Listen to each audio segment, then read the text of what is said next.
Hello, this is Patrick Halladay from the Vermont Agency of Education. Thank you for your interest in the Vermont State Plan for the Every Student Succeeds Act.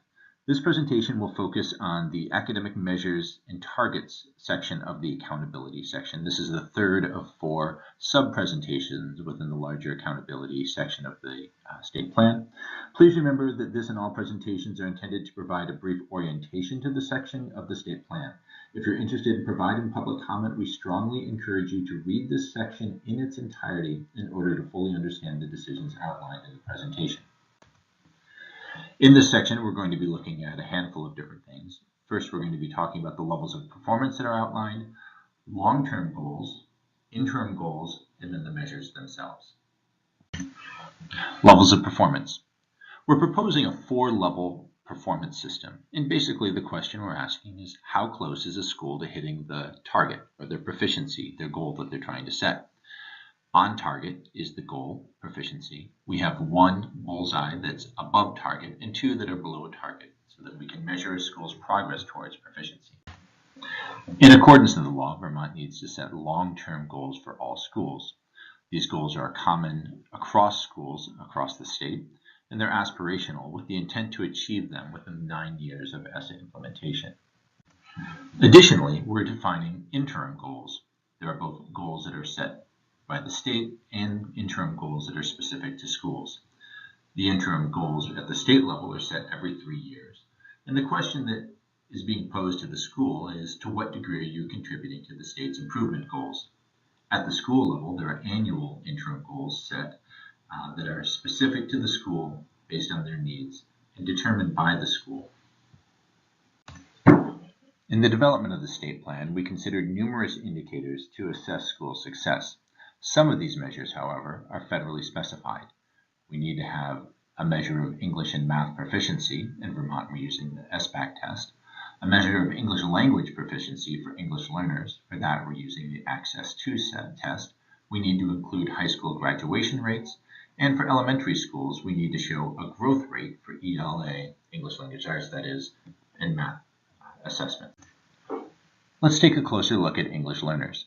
For a student who may qualify for English learner support, the WIDA screener will be the sole way of determining the student's timeline for attaining English language proficiency starting in the 2017-18 school year. Basically, the less proficient a student is at identification, the more time they'll have to reach proficiency. If a student is identified at level 1 at the outset, the lowest level of proficiency, they would have 6 years to attain proficiency. If a student is identified at level 5, almost at a demonstration of full English language proficiency, they would have 2 years to achieve proficiency. Looking at the interim goals, schools will use a state-developed formula to identify proficiency benchmarks for English learners. And our rationale is that we'd like to provide educators with informal benchmarks to help gauge progress towards proficiency. These benchmarks are annual, and they will be recalculated annually to ensure their continued relevance. In addition to the federally required indicators, the law also provides for school quality and school success indicators, in Vermont referring to these as, quote, fifth indicators. There are several of these indicators that we're proposing for this in the state plan. Science, currently we have a NECAP, but we'll be moving to a new test. Physical education, the specific exam is yet to be determined. College and career readiness assessments, and post-secondary outcomes. Let's take a closer look at science. Vermont is required to test science currently, but we haven't used it in accountability yet to date. That'll change with this proposal. We're proposing to test for students to take the science assessment 3 different times during their student career at 5th, 8th, and 11th grade. The AOE has not determined their final exam that's going to be used at this point, but they're currently planning on issuing a request for proposal to find an assessment vendor early in 2017. They'll be working on this with other states in the New England region. Taking a look at physical education, similar to the science assessment, this is an assessment that will be done multiple times over a student's school career, although the exact grade levels are yet to be determined. The AOA is currently identifying an assessment that can support this measure, provide the information that we're looking for, and like with science, we anticipate issuing an RFP for that assessment vendor early in 2017. Let's take a closer look at college and career readiness. Consistent with the Education Quality Standards in Act 77, it's important for a student to be able to demonstrate that they're ready for post-secondary outcomes. To do that, we're proposing a number of assessments that students could use to demonstrate their proficiency. College course completion, ACT or SAT test, the Advanced Placement Test, our IB assessment, a CLEP assessment, the ASVAB military assessment, or an industry-recognized credential. All of these assessments have different proficiency cut scores.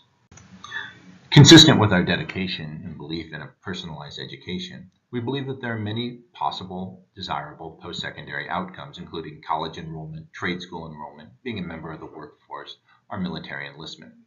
All of these post-secondary outcomes will be treated equally within this accountability framework. This measure will be looking to see if students have been able to demonstrate proficiency in one of these measures. It's important to have partners in gathering this data. The National Clearinghouse will be helping us with college enrollment. The Department of Labor and military are also valued partners. Again, my name is Patrick Halladay. Please feel free to contact either me or my colleague Chris Case. We appreciate your interest in the Every Student Succeeds Act and your willingness to provide public comment. And again, we caution you that before providing public comment, it's very wise to read this section in its entirety so you understand the nuance provided. Thank you.